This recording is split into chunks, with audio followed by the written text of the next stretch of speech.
Hello students, हम digestion part 2 में duodenum यानी ग्रहणी और इंटेस्टाइन में पाचन का अध्ययन करेंगे। सबसे पहले हम बात करते हैं डाइजेशन इन ड्यूडेनम यानी ग्रहणी में पाचन। गैस्ट्रिक जूस में जो सनावा काइम है वो ड्यूडेनम में पहुंचते ही ड्यूडेनम की जो दीवारें होती है उनमें पेरिस्टल्सिस शुरू हो जाता है, अर्थात उनमें क्रमानुकुंचन शुरू हो जाता है। क्योंकि काइम में HCl और भोजन में उपस्थित वसा और प्रोटीन प्रेजेंट होते हैं, तो उससे ड्यूडेनम की जो वॉल है उसकी ग्रंथियां म्यूकस और कुछ हार्मोन्स का सिक्रेशन करती है। ड्यूडेनम की वॉल में जो कुछ ग्लैंड्स है वे तो म्यूकस सिक्रेट करेगी और साथ ही कुछ हार्मोन्स का भी सिक्रेशन करेगी।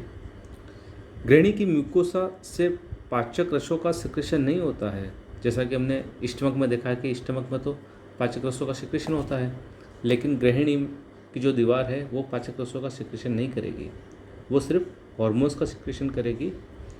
और जो इसके द्वारा जो स्रावित हार्मोन्स होते हैं वो लीवर और पेंक्रियाज यानी यकृत और अग्नाशय को प्रेरित करते हैं, जिसके फलस्वरूप यकृत तो पित्तरस का सिक्रेशन करता है और अग्नाशय अर्थात पेंक्रियाज है वो पेंक्रियाटिक जूस का सिक्रेशन करता है, और ये पदार्थ एक नली द्वारा ग्रहणी की जो गुहा होती है ल्यूमन उसमें मुक्त किए जाते हैं।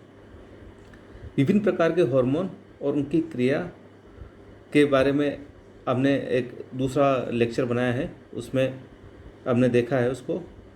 और हम सबसे पहले बात करते हैं एंटेरोगेस्ट्रोन हार्मोन की, जो कि सिक्रेट होता है ग्रहणी की वॉल से। ये आमाशय में जाकर जठर ग्रंथियों के स्राव को रोकता है। एक दूसरा हार्मोन होता है हिपेटोकाइनिन, जो कि लीवर को पित्त रस के सिक्रेशन के लिए स्टिमुलेट करता है। कोलिसिस्टोकाइनिन होता है वो पित्ताशय यानी गाल ब्लैडर के कंट्रैक्शन को स्टिमुलेट करता है, जिसके फलस्वरूप बाइल जूस अर्थात पित्त रस ग्रहणी में पहुंचता है। अब हम बात करते हैं कि बाइल जूस यानी पित्त रस क्या चीज़ है, इसका कॉम्पोजिशन क्या होता है, इसमें क्या पदार्थ पाए जाते हैं। जो पित्त रस होता है वो हरे पीले रंग का एल्कलाइन लिक्विड होता है, क्षारीय द्रव होता है। इसका pH लगभग 7.6 से 7.7 होता है, और हम टेस्ट की बात करें तो ये कड़वा होता है। पित्त रस लीवर की सेल्स में बनता है और गाल ब्लैडर में स्टोर किया जाता है। इनमें कोई डाइजेस्टिव एंजाइम्स नहीं होते हैं, फिर भी पित्त रस पाचन क्रिया के लिए बहुत ही अधिक महत्वपूर्ण होता है। पित्त रस में लगभग 92% जल होता है, 6% पित्त लवण होते हैं, 0.3% पित्त वर्णक और एसिड होता है, 0.6 से 0.9% कोलेस्ट्रॉल, 0.3% लेसाइथिन और 0.8% वसाएं होती है। इसमें सोडियम कार्बोनेट और अन्य पित्त लवण जैसा सोडियम बाइकार्बोनेट, ग्लाइकोलेट आदि पाए जाते हैं। इसके अलावा पित्त वर्णक जो बिलीरुबिन तथा बिलीवर्डिन है ये भी पाए जाते हैं। अब प्रश्न उठता है कि जो बाइल जूस लीवर में बनता है और ग्रहणी में आके मुक्त किया जाता है, तो इसका कार्य क्या होता है, ये डाइजेशन में यानी पाचन में किस प्रकार हेल्प करते हैं, इनका क्या रोल होता है। तो सबसे पहले तो जो बाइल जूस है ये गैस्ट्रिक जूस की क्रिया को रोकता है। गैस्ट्रिक जूस जो कि स्टमक से रिलीज होता है और भोजन में मिला हुआ रहता है। जब भोजन ग्रहणी में आता है तो उसके साथ गैस्ट्रिक जूस भी प्रेजेंट होता है। तो ये क्या करता है, बाइल जूस गैस्ट्रिक जूस की क्रिया को रोकता है और ये काइम को क्षारीय बनाता है। क्योंकि जब आमाशय से भोजन आता है ग्रहणी में, जिसको काइम बोलते हैं, तो आमाशय में HCl होता है।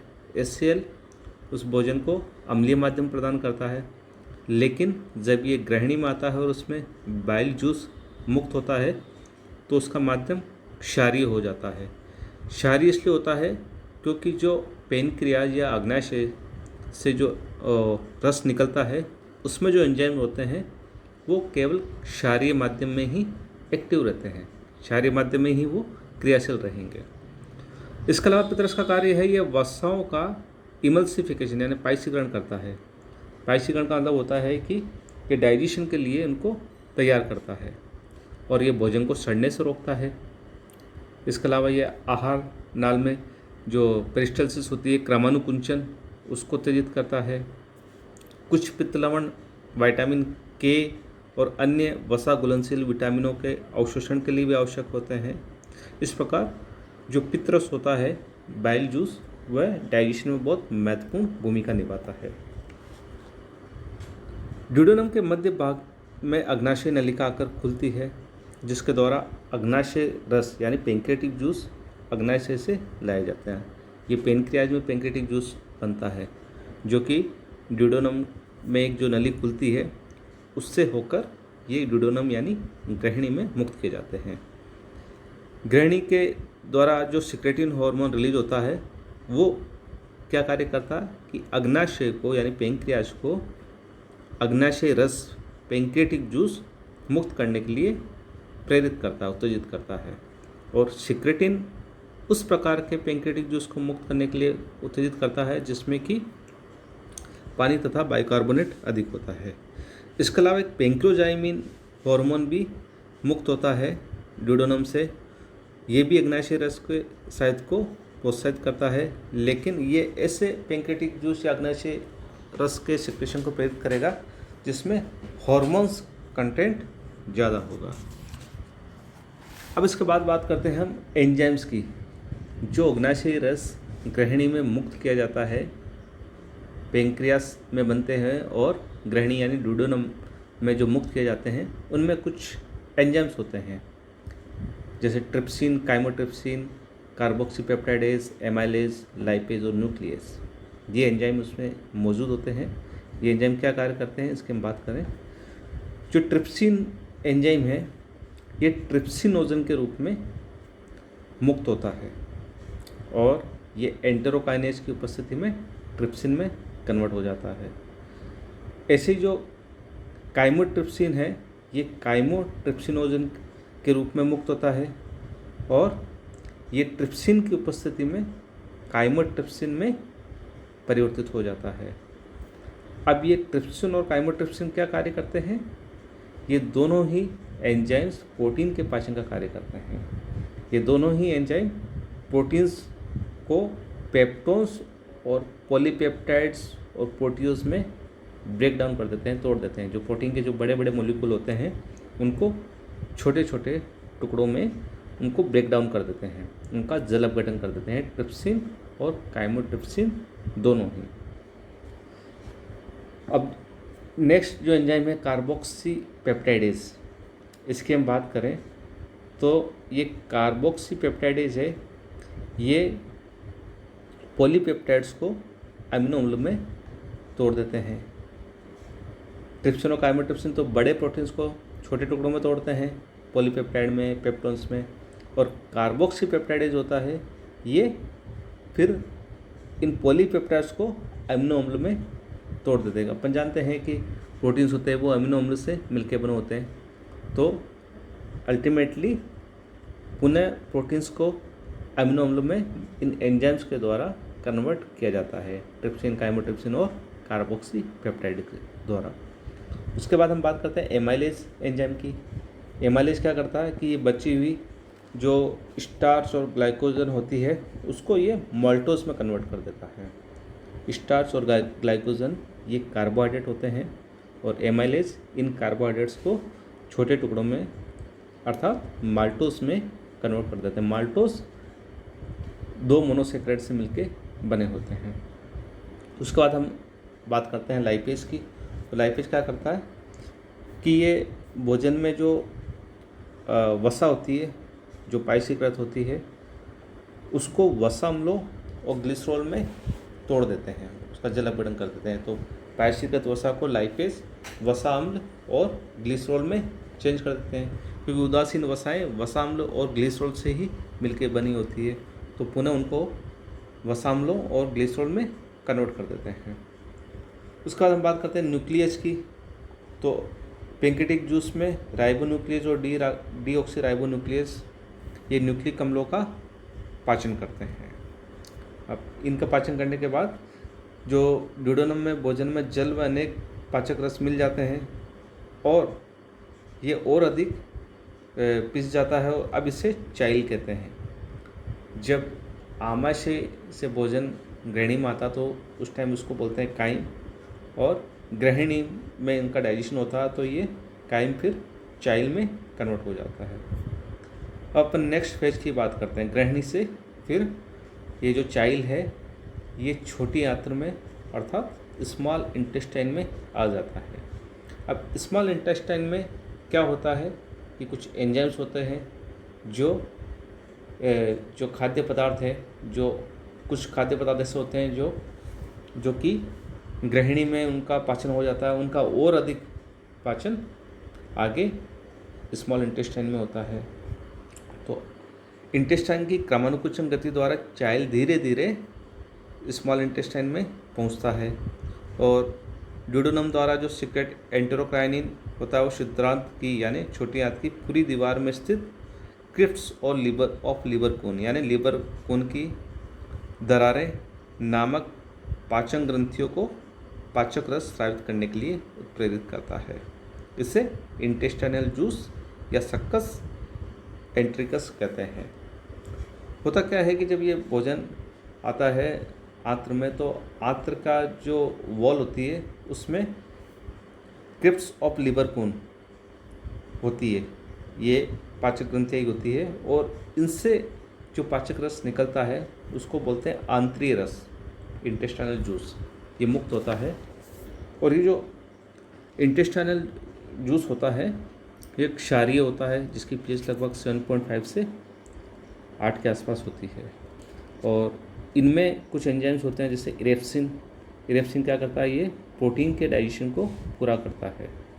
ठीक है, ये पॉलीपेप्टाइड को जैसे एमिनोपेप्टाइडेज होता है वो एमिनो अम्ल में कन्वर्ट कर देते हैं, ट्राईपेप्टाइड को ट्राईपेप्टाइडेज होता है वो एमिनो अम्ल में कन्वर्ट कर देता है, डाईपेप्टाइड को डाईपेप्टाइडेज होते हैं वो एमिनो अम्ल में कन्वर्ट कर देते हैं। तो इरेप्सिन क्या होता है कि ये प्रोटीन पाचन को पूर्ण करने वाले एक्सोपेप्टाइडेज एंजाइम का समूह होता है। उसके बाद हम बात करते हैं एंटेरोकाइनेज। ये एंजाइम ट्रिप्सिनोजन को गृहिणी में सक्रिय ट्रिप्सिन में बदलने का कार्य करता है। फिर बात करते हैं आर्जिनेज की। तो आर्जिनेज ये आर्जिनिन अम्ल अम्लों को यहाँ यूरिया में कन्वर्ट कर देता है। उसके बाद हम बात करते हैं माल्टेज एंजाइम की। तो माल्टेज ये होता है, ये माल्टोज को 2 ग्लूकोज में कन्वर्ट कर देता है क्योंकि माल्टोज होता है वो 2 ग्लूकोज की यूनिट से मिलकर बना होता है। तो माल्टेज एंजाइम माल्टोज को ग्लूकोज में कन्वर्ट कर देता है। फिर सुक्रेज होता है, वो सुक्रोज को ग्लूकोज और फ्रक्टोज में कन्वर्ट कर देता है क्योंकि सुक्रोज ग्लूकोज और फ्रक्टोज से ही मिलकर बना होता है। उसके बाद लेक्टेज जो एंजाइम है वो लेक्टोज को ग्लूकोज और गैलेक्टोज में कन्वर्ट कर देता है क्योंकि लेक्टोज जो शर्करा होती है वो ग्लूकोज और गैलेक्टोज से ही मिलकर बनी होती है। उसके बाद एक और एक एंजाइम होता है लाइपेज। ये लाइपेज जैसा कि हमने ड्यूडेनम में देखा था कि ये लाइपेज का कार्य होता है वसा का पाचन करना। तो ये जो शेष बची हुई जो वसा होती है उसको ये लाइपेज एंजाइम वसाम्ल और ग्लिसरॉल में कन्वर्ट कर देता है। इसके अलावा न्यूक्लियस, न्यूक्लियोटाइडेज और न्यूक्लियोसाइडेज ये एंजाइम होते हैं जो ये एंजाइम न्यूक्लिक अम्लों, न्यूक्लियोटाइड और न्यूक्लियोसाइड को आगे ब्रेक डाउन कर देते हैं, उनका जल अपघटन कर देते हैं। तो इस प्रकार स्मॉल इंटेस्टाइन में लगभग जो फूड स्टफ होते हैं, main food stuff carbohydrate, protein और वसा, उनका लगभग पूरा पाचन हो चुका होता है। वो सरलतम अपने जो ग्रुप होते हैं उसमें टूट चुके होते हैं, जैसे कार्बोहाइड्रेट ग्लूकोज जैसे मोनोसेक्राइड में कन्वर्ट हो चुके होते हैं, प्रोटीन्स है वो एमिनो अम्ल में कन्वर्ट हो चुके होते हैं, वसा ये वसा अम्लों और ग्लिसरॉल में कन्वर्ट हो चुका होता है। तो इस प्रकार स्मॉल इंटेस्टाइन यानी छोटी आंत्र में लगभग डाइजेशन पूरा हो चुका होता है। उसके बाद बात करते हैं डाइजेशन इन लार्ज इंटेस्टाइन की। तो शाकाहारी जो जंतु होते हैं हर्बीवर्स, उनमें सेलुलोज का पाचन बड़ी आंत्र का एक भाग होता है सीकम, उसमें होता है। मनुष्य में तो सेलुलोज का पाचन नहीं होता है, और सेलुलोज का पाचन एक विशेष क्रिया द्वारा सीकम में होता है। जो मैमल्स होते हैं उनमें सेलुलोज के पाचन के लिए आहार नाल में कोई एंजाइम नहीं होता है। अब एंजाइम नहीं होता तो फिर इनका सेलुलोज का पाचन कैसे करते हैं? जैसे पशु है, गाय भैंस वगैरह, ये तो पत्तियाँ खाते हैं या घास खाते हैं, उनमें सेलुलोज होता है, तो उनका पाचन कैसे होता है? जब एंजाइम ही नहीं होता है तो उनका पाचन इस प्रकार होता है कि जो सीकम में कुछ सिम्बायोटिक यानी सहजीवी बैक्टीरिया या प्रोटोजोआ रहते हैं, और ये ही सेलुलोज को पचाकर शर्कराओं में कन्वर्ट करते हैं। ये पाचन हालांकि बहुत धीमी गति से होता है, इसीलिए जो शाकाहारी जंतुओं में सीकम मांसाहारी जंतुओं के सीकम की अपेक्षा बहुत लंबी होती है, ताकि सेलुलोज का पाचन हो सके। इस प्रकार हमने इस वीडियो में ड्यूडेनम यानी गृहिणी, स्मॉल इंटेस्टाइन छोटी आंत्र और बड़ी आंत्र में डाइजेशन के बारे में अध्ययन किया। नेक्स्ट हम बात करेंगे नेक्स्ट वीडियो में इन पच्चे भोजन का अवशोषण कैसे होता है, उसकी बात करेंगे।